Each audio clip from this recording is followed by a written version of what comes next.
9h02, voici les infos et juste après on écoute Todd Zanaï.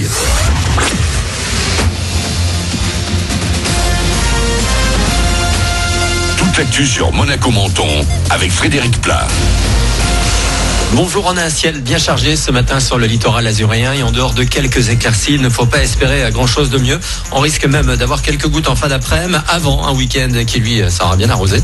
Le thermomètre va grimper vers 23 degrés cet après-midi. Il fait le plus souvent 17 actuellement sur le littoral.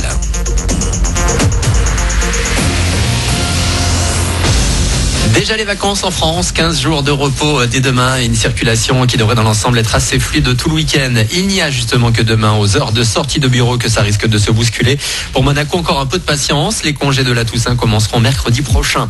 Une fois sur la route, attention à votre vitesse, surtout si vous devez prendre l'autoroute, parce qu'on a un champion chez nous et il se trouve sur la 8 à hauteur de Cagnes-sur-Mer. C'est le radar qui flash le plus de France. Il fait même une entrée fracassante dans le classement des 10 premiers. Depuis que la vitesse a été abaissée sur son tronçon de 110 à 90 km/h, il a quasi doublé le nombre d'infractions, passant de 50 000 à 60 000 en moyenne chaque année à 115 000 en 2018.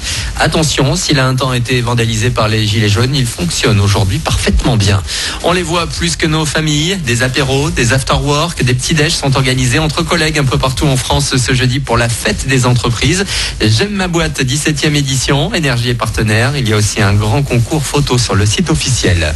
Également dans l'actu, une consultation à Monaco sur la qualité de vie. 40 questions sont actuellement posées à tous les nationaux dans un numéro spécial du Conseil national. Salariés et résidents pourront également répondre via Internet la semaine prochaine et avant le 28. Les résultats traités de façon anonyme par l'Institut BVA sont rendus publics courant novembre. Une première en principauté. Les professionnels de l'hôtellerie à la rencontre de la relève. Ils étaient une vingtaine hier au lycée Paul Valéry de Menton pour évoquer leur parcours face à 150 nouveaux arrivants depuis la rentrée, des arrivants en bac pro ou en CAP. Ils ont pu prendre part à des ateliers et la matinée s'est terminée par un buffet réalisé par les élèves de l'établissement. Ça fait mal, première défaite de la saison pour l'AS Monaco hier soir. Ça s'est passé en Eurocup et face à une équipe loin d'être au top. Les basketteurs monégasques se sont inclinés 77-72 sur le parquet des Israéliens de Maccabi. C'est également la première fois que les Rouges et Blancs encaissent autant de points. Le pire match de la saison pour le coach Obradovic. Après cette rencontre, retour au championnat français ce week-end avec un déplacement à Boulazac. Enfin, les filles à l'honneur ce matin avec la Ligue des champions féminines de foot. Les Lyonnaises et les Parisiennes ont déjà un pied et demi en quart.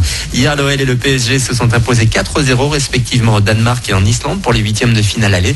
Match retour dans 2 semaines. Voilà pour votre actu 9h05. Excellente journée à vous.